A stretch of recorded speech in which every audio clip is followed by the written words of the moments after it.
Icon star Allu Arjun, creative director Sukumar కాంబినేషన్లో రూపొందిన పుష్ప-2 movie ఎలాంటి హిట్ అయిందో అందరికీ తెలిసిందే. పాన్ ఇండియా లెవెల్లో అనేక రికార్డులు బద్దలు కొట్టి మరెన్నో క్రియేట్ చేసి ఓ రేంజ్లో అలరించింది. బాక్సాఫీస్ వద్ద వేరే లెవెల్ వసూళ్లను రాబట్టి సరికొత్త చరిత్ర లిఖించింది. అయితే పుష్ప-2 రిలీజ్కు ముందు బ్యాక్గ్రౌండ్ మ్యూజిక్ విషయంలో జోరుగా చర్చ సాగిన విషయానికి తెలిసిందే.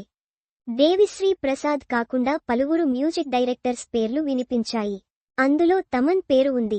ఆయన కూడా ఓ మూవీ ఫంక్షన్లో పుష్ప-2కి వర్క్ చేస్తున్నట్లు తెలిపారు.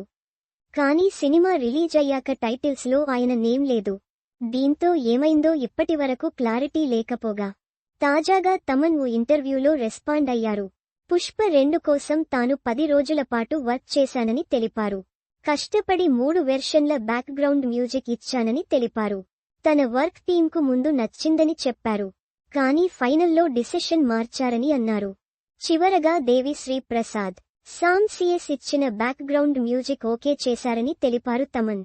అయినా తనకే నాకేం బాధ లేదని, అందరి ఒప్పందంతో దర్శకుడు నిర్ణయం తీసుకున్నారని అన్నారు. ప్రస్తుతం తమన్ కామెంట్స్ వైరల్ కాగా పుష్ప-2 బ్యాక్గ్రౌండ్ స్కోర్ విషయంలో ఇప్పటికి క్లారిటీ వచ్చిందనే చెప్పాలి. అయితే 3 వెర్షన్లతో తమన్ ట్రై చేసినప్పటికీ కొన్ని కారణాల వల్ల మేకర్స్ తీసుకోలేదు. అక్కడ టాలెంట్ మ్యాటర్ కాదు, డైరెక్టర్ ఆలోచనకు సరిపోలేదేమో. అదే సమయంలో పుష్ప-2లో బ్యాక్గ్రౌండ్ స్కోర్ చాలా బాగుందని చెప్పాలి. ఫస్ట్ పార్ట్ టెంపోను కొనసాగించింది. చిత్రానికి మాస్ అప్పీల్ ఇవ్వడంలో సహాయపడింది. ఇక పుష్ప-2 పాటల విషయానికొస్తే ఒక్కొక్కటి ఒక్కో లెవెల్. సినిమాలోని ప్రతి సాంగ్ కూడా ఆడియన్స్ను మెప్పించింది.